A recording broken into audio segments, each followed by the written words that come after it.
brief rant here. Wing Chun kind of deserves a lot, maybe even the majority of the criticism that it gets. Not as an art, but as a martial arts culture.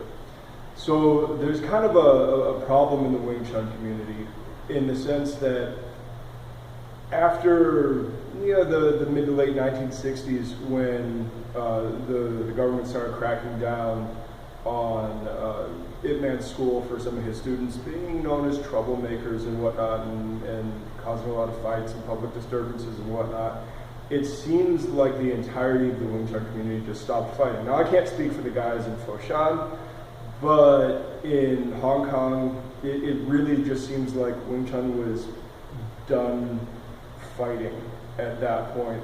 And all of a sudden, you have basically, at this point, kind of 40 years of an art that has ceased actually fighting.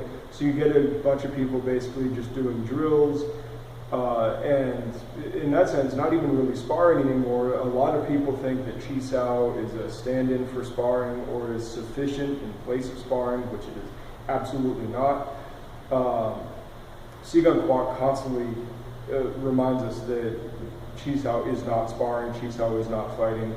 You still have to be able to translate those things. So as much as I love Wing Chun as a toolbox, as a culture, it's pretty dismal.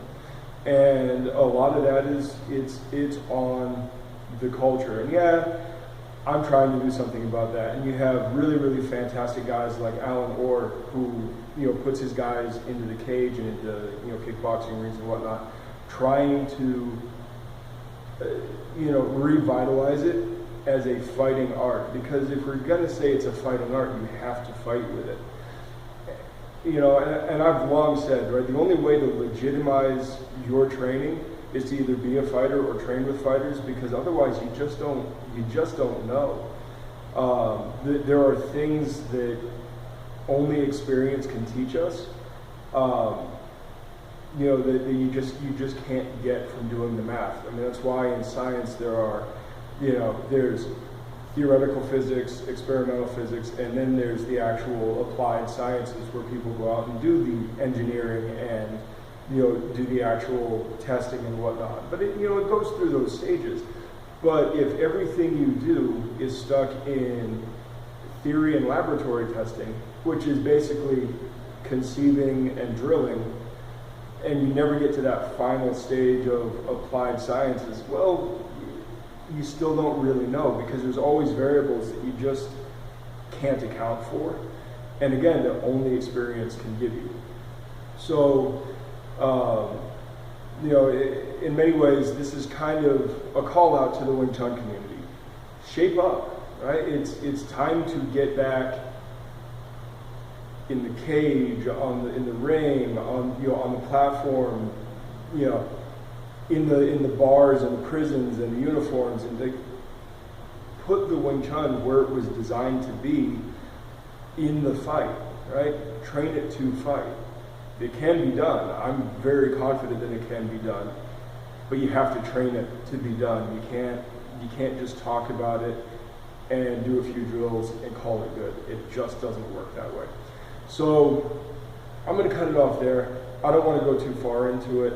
I've had some conversations with some folks lately who have traveled around and gone to different Wing Chun schools, and they can tell their own stories, but let's just say it's been disappointing.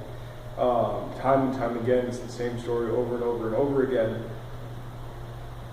It's the culture. We just, as a culture, are not putting our fists where our mouth are. So mouth is, whatever. But the point is, you got to back it up with actions. You can't back it up with just words. And I know that there's a few good guys out there, but it's not enough.